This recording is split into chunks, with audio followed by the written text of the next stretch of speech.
예, 안녕하세요. 박명한 야구TV의 박명한입니다. 오늘은 지금 스토브 리그에서 핫한 연봉 협상 계약과 그 관련돼서 오늘 리뷰를 한번 시작해 보겠습니다. 자기소개 김병 PD죠? 네, 제가 자막 띄울게요. 네. 예. 네, 안녕하십니까. 배추로드입니다. 프로야구 통산 세이브 2위 롯데 손승락 투수가 현역 은퇴를 선언했습니다. 개인적으로 송민규 단장의 스토브 리그가 지금 되게 핫했잖아요. 네네. 네, 마지막으로는 손승락 선수의 은퇴. 네. 예, 어떻게 보시는지 좀. 뭐 손승락 선수의 은퇴는 사실 딱 한마디로 요약하면 그냥 네. 팬의 입장에서는 그거였죠. 그냥 빡쳐서 은퇴한 거죠. 돈적인 문제가 저는 가장 큰 거라고 좀 보고 있거든요. 네네. 구단이랑의 갈등. 네네. 사실 뭐 결과론적으로 손승락 선수가 FA를 신청 안 했으면 네. 차라리 선수 생활을 더 할 수 있었을 텐데, 왜냐면 FA라는 게 사실 타팀으로 이적을 하기 위해서는 보상 선수라는 문제가 있잖아요. 근데 손승락 선수가 적은 나이도 아니고 뭐 연봉도 이게 사실 타팀으로 이적은 거의 뭐 불가능하다고 생각을 하고 있었는데, 그 문제는 이제 롯데 구단과의 계약을 어떤 형태로 풀어갔느냐가 이제 주안점이었는데, 거기서 좀 의견 차이가 심해서 제가 볼 때는 그렇게 결국 은퇴를 선택하지 않았나. 저도 이제 개인적으로 보면 손승락 선수가 전문가 입장에서 볼 때는 지금 그래도 140 중반의 공을 던지고 있고 또 스토프로서 마무리로서는 갖고 있는 이제 커터 계종의 슬라이더가 있기 때문에 앞으로 충분히 1, 2년은 좀 더 선수 생활을 하지 않을까 했는데 좀 개인적으로 보면 은퇴해서 아쉬움이 롯데 팬들도 그렇고 키움 팬들도 그렇고 아쉬움이 많이 남을 것 같아요. 그래서 저 같은 경우에도 예를 들어서 뭐 손승락 선수 같은 경우에도 본인이 FA를 신청했을 때, 그리고 불과 몇 달 전만 해도 본인의 몸 상태에 대해서 자신 있고 그렇죠. 잘 풀어나갈 수 있다라고 얘기를 했는데, 이렇게 결과가 난 거 보면 저는 오히려 계약을 옵트아웃이나 아니면 좀 옵션을 좀 차별을 둬서, 예를 들어서 뭐 첫 시즌 때는 좀 옵션 비중을 많이 높였다가 뭐 원 플러스 3 예를 들어서 첫 시즌 때를 보고 우리가 연장할지 안 할지를 그런 식으로 해서 어쨌든 4년이나 3년을 계약을 했으면 좀 약간의 변형된 형태로 손승락 선수도 받아들일 수 있지 않았을까 하는 생각이 드는데, 우리는 뭐 이렇게밖에 못한다, 할래 안 할래, 약간 이런 데서 좀 서로 의가 상하지 않았을까라고 조심스럽게 한번 추측을 해보네요. 구자욱을 비롯한 팀 주축 선수 일부가 팀 훈련에 합류하지 못해서 2020 시즌을 걱정하는 목소리가 높습니다.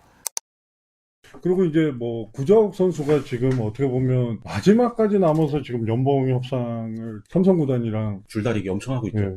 그 문제점에 대해서 저는 이제 개인적인 생각은 구자욱 선수가 여태까지 이제 구단의 연봉 협상을 했을 때는 약간 백진 위주로 구단이 편하게 결정권을 갖게 했는데 이번 시즌만큼은 어떻게 좀 보고 계세요? 그 팬의 입장에서? 구자욱 선수가 기사로도 확인을 했었는데 처음에는 이제 자기도 좀 삭감을 생각을 하고 있었던 것 같아요. 근데 이제 삼성 측에서는 좀 이제 말도 안 되는 삭감안을 제시를 처음에 한 것 같고, 그리고 지금 이 사태가 벌어지니까 2억 7천까지 올려갖고 다시 제시한 걸로 이렇게 좀 알고 있는데, 거기서 이제 구자욱 선수가 좀 마음이 상하지 않았나 이렇게 생각을 합니다. 구자욱 선수 입장에서는 처음에 삼성이 조금 2억 7천으로 삭감을 처음부터 이렇게 제시를 했으면은 그냥 콜하고 그냥 사인하고 갔을 수도 있어요.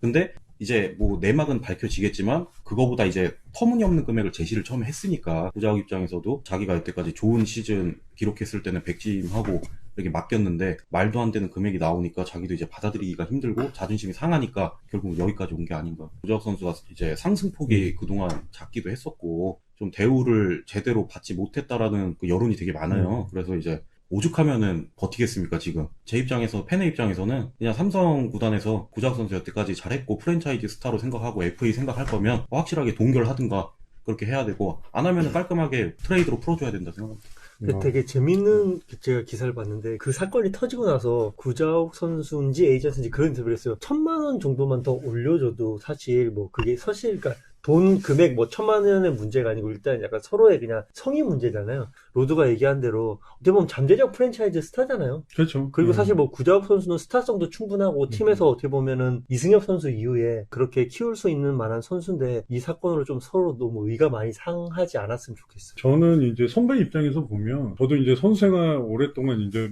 연봉 협상이라는 걸 해보면, 구자욱 선수가 또 막대한 피해를 보고 있는 건 사실이에요. 연봉이 300분의 1씩 2월 1일부터 계속 연봉이 삭감되고 있기 때문에, 여러분들, 그러니까 설명을 드릴게요. 왜 300분의 1이냐면, 프로야구 선수는 월급을 총 10달을 받아요. 그렇죠. 10개월로. 예. 예, 2월부터 11월까지. 예. 예, 10달을 받고 12월달하고 1월달 2달은 월급을 받지 않습니다. 그래서 연봉을 예를 들어 1억을 계약하면 10개월 동안 1,000만 원씩 10번 나눠서 받는데 2달의 기간이 끝나고 이제 연봉이 2월부터 지급이 되기 때문에 계약을 안 한 상태이기 때문에 이제 n분의 1 해가지고 300분의 1씩 깎이는 거죠, 하루마다. 구자욱 선수는 지금 뭐 자존심이 걸린 문제고요. 구단은 또 구단 나름대로의 자존심이 있잖아요. 뭐 대기업이고 근데 하니까. 왜 그거를 안 했을까요? 연봉 조정 신청을? 연봉 조정 신청은 이제 개인적으로 보면 지금 LG 트윈스의 유지영 코치가 최초로 한번 이겼었어요. 구단하고. 그 유일한 사례인가요? 예, 유일한 한 사례고요. 20번 정도 신청했었는데 네. 그게 유일한. 그리고 암묵적으로 팀 내 프로야구 필드 그 안에서는 그런 거에 대한 어떻게 보면 안 좋은 분위기라고 그럴까요?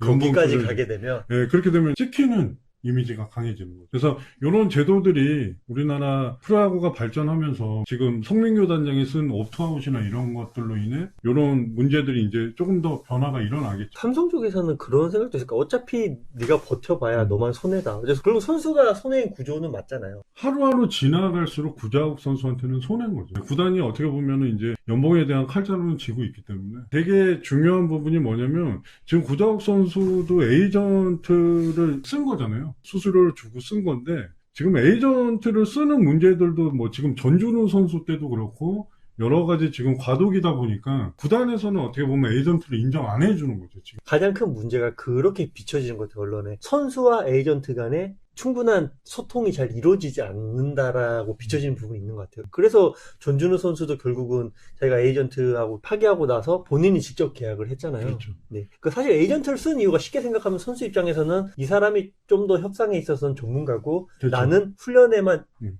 여기서 신경을 안 쓰고 싶은 거잖아요. 네. 근데 그런 게 오히려 더 신경을 쓰게 되고 조금 안 좋은 부분으로 역효과가 나는 부분들이 있어서 좀 이런 부분에 대해서 서로 이제 생각이나 인식에 대해서 다시 한번 좀 생각해 봐야 될 필요는 있는 것 같아요.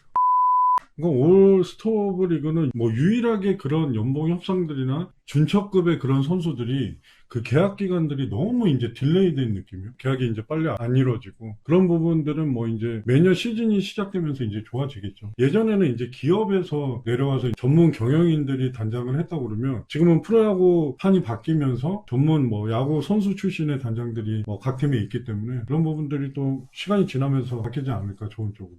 그러니까 요번에 그 보셨나요? 다저스하고 보스턴, 미네소타 삼각 트레이드 네, 보시면은 다저스에서 보스턴에 있던 이제 프라이스를 데리고 오면서 보스턴에서 반 이상의 연봉을 보조해준단 말이에요. 근데 저희는 그런 개념이 없죠. 없죠. 그러니까 또 어떤 선수를 트레이드할 때 이 선수의 연봉의 일부를 보조해주겠다. 그런 게 조금 제도화되면은 훨씬 더 조금 이적에 있어서 유연성이 있지 않을까. 왜냐면 이 선수를 데리고 오고 싶은데 돈이 너무 비싸. 근데 우리는 필요가 없어. 그럼 너네 데려가라. 우리가 일부 돈을 대줄게. 그런 형태가 되면 이제 선수나 구단들이 조금 더 필요에 의해서 그런 부분이 활성화될 수 있을 것 같은데 그런 부분에 대한 제도가 조금 아쉬운 건 있어요. 김혁 PD가 얘기한 대로 송민규 단장이 손승락 선수나 고효준 선수는 사인 후 트레이드라는 카드를 얘기했었는데 저는 개인적으로 그게 좀 성립이 됐으면 좋지 않았을까. 선수가 어떻게 보면은 타 팀에 가서 선수 생활을 할 수 있는 기회는 없는 거니까. 손승락 선수도 그런 부분이 좀 아쉬워요. 말씀하신 이제 사인앤트레이드가 가능했더라면 네. 그러면 예를 들어서 다른 구단에서 우리 근데 손승락 필요해. 네. 아 그래 그럼 우리가 이 돈으로 계약해서 너네랑 트레이드하자 어때? 좋아. 라고 단장들끼리만 얘기가 됐었으면 그렇죠. 이 네. 선수가